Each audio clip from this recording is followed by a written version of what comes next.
Рысул ага, мына азыр эң талкууланган маселелердин бири бул кылыч анык эле ошол ормондун кылычыбы же ал эмеспи? Бул жерде жазалма кылыч менен чайкоочулук болуп жаткан жокпу деген суроону да коюп жатышат. Кандай дейсиз? Казак боорлордун Ормон хандын кылычын таап алгандыгы жөнүндө маалымат болуп, анан кыргыздар бул кылычты аласыңарбы деп сунуш кылып аткан маалыматтар көбөйүп атат. Кылыч жөнүндө маалыматты эң биринчи ушул быйылкы жылдын биз жанагы кыргыз мамлекеттүүлүгүнүн 100 жылдыгы деп майрамдап аткан маалда бизге кабарлар келди. Ушундай Ормон хандын кылычы табылыптыр деп. Анан кээде сенсациянын артынан түшүп алгандар болот. Ушундай бир кабарга деп ойлогонбуз. Бирок ошондон көбү ойлалардан жанагы Санкт-Петербургдагы Чыгыштан институтунун кызматкерлери тарабынан кылычтагы жазуулардын чечмелеши боюнча экспертиза кылып, андан кийин металлдын өзүнө экспертиза кылып, андан кийин ошол эле Санкт-Петербургдагы Улуу Петр атындагы антропологиялык этнографиялык музейдин кызматкерлеринин дагы экспертизасы чыгып, бул кылыч ушул 19-жылымга таандык деп толук далилденген справкасы менен өкүмдар Ормон Ниязбек уулу манап деп, анан кылычты жасаган уста Шерип уста биздин жыл менен айтканда 842 деген жазуусу менен далилденди да. Анан эми Кадырбарктуу илимий мекеменин экспертизасы чыгып атканда биз бул жерден туруп алып кылычты көрбөсөк, же андан буюм алып көрбөсөк, ага каршы туура эмес деп айта албайбыз да. Бул кылыч 19-жылдагы Ормон хандын кылычы деп айтсак толук болот да. Бул жерде бир кызык окуя бар да. 1842-жылы чоң курултай өтүп, Ормон хан көтөрүлүп, Кызыл Тебете аталып, ошонто атат. Ошол кылычты дал ошол курултайда хан көтөргөндөн кийин атайын бир расым кылабыз, ошонун бир ээн белгиси болуп калат деп алдын ала даярдатышканбы? Ал маалда кыргыздар номиналдуу болсо да Кокон хандыгына баш ийип турганда, Кокон хандыгында Мадалы хандын бийлигинин кирис мезгилге келип калган элдер чындыгында Мадалыга өтө эле нааразы болуп аткан болчу. Ошол Мадалы хандын бийлиги кулаганга чейин эле балким эл нааразы болуп турса, бирок Мадалы ханды, Кокон Мадалы хан Бухара эмири Насрулла басып алып, аны Мадалыны туушкандар менен даргага тартып өлтүрүп, 1842 жылдын апрель айында Коконду жоюп, бул Бухаранын жери болот, Бухара эмирине баш ийесиңер деп жарыялагандан кийин анан Коконду жоюлду деген. Ушул окуяга Кокон хандыгында чын айтканда өзбектер жашаган, тажиктер жашаган, казактар турган, кыргыздар турган. Ушулардын ичинен жалаң кыргыздар нааразы болуп, Кокон хандыгын калыбына келтирүүгө же реставрациялап ошо бийликке кыргыздар келгенге аракет кылып, бул сол канат кыргыздар десек болот. Ала Бука акысынын кыргыздары биригип таласка келип, ал жерден шери алдын табышып, хан тукуму деп. Анан Коконго жүрүш кылып атышат да. Так ошол маалда калган Кетмен төбөдөн тартып Чүй, Нарын, Ысык көлдүн кыргыздары биригип, биз канчага чейин ушул сарттарга баш ийип турабыз, биз өзүнчө мамлекет болобуз деп Ормон хандын демилгеси менен ушу 42-жылдын жай айларында азыркы балыкчы турган шаардын ушул Алмалда азыр Кызыл Саз деп коет, ошол жерде токой болгон, Кызыл Токой деген. Ошол Кызыл Токойдо курултай өтүп атат да. Кылычта эң биринчи өкүмдар деп. Өкүмдар бул хандарга гана айтылган, калк башчыларына гана айтылат. Мындай катардагы бийлерге мындай айтылбайт. Өкүмдар Ормон Ниязбек уулу деп турган көрсөк, бул кылыч атайын ошо Ормондун ак кийизге салып кан көтөрүлгөндө алдын ала даярдалган.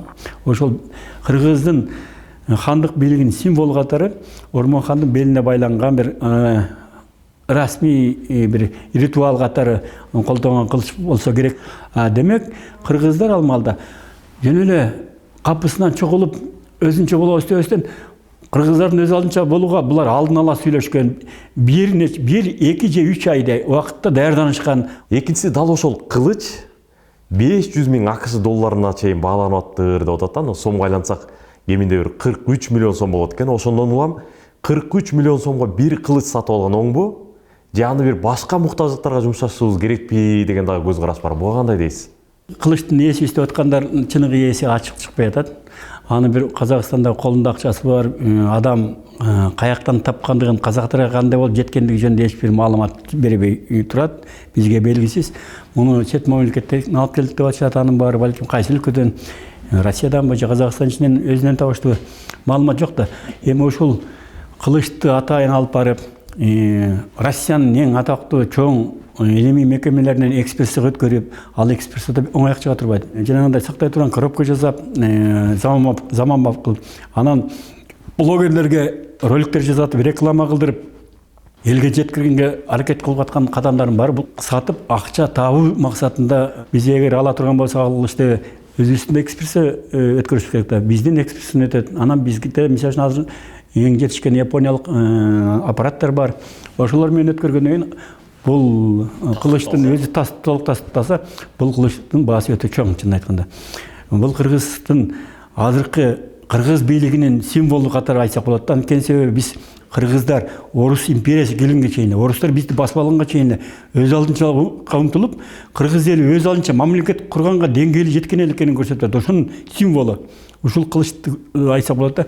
Ошондон муну эми эгерде жеке адам алса, албетте кымбат. Муну биздин мамлекет алып, буюм тарыхый, маданий мурас буюм катары сактай турган болсок, бул кылычтын баасы дұрыс эле деп ойлойм. Бирок эми ал мындай сатуучу айткан бааны ала бербейт да.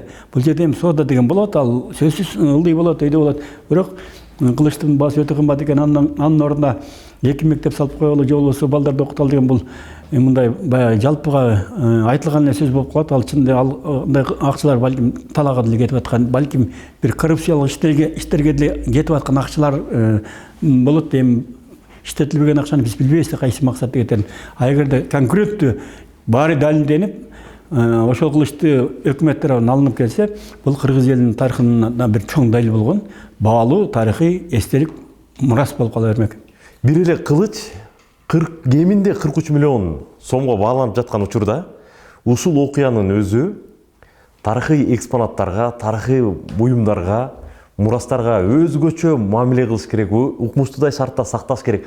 Булар өтө кымбат деген коңгуроону кагалдыбы? Кандай ойлойсуз? Өзгөчө өлкөнүн элдеринде бул тарыхый мурас, баалуу буюмдар, булар баасы чексиз жок.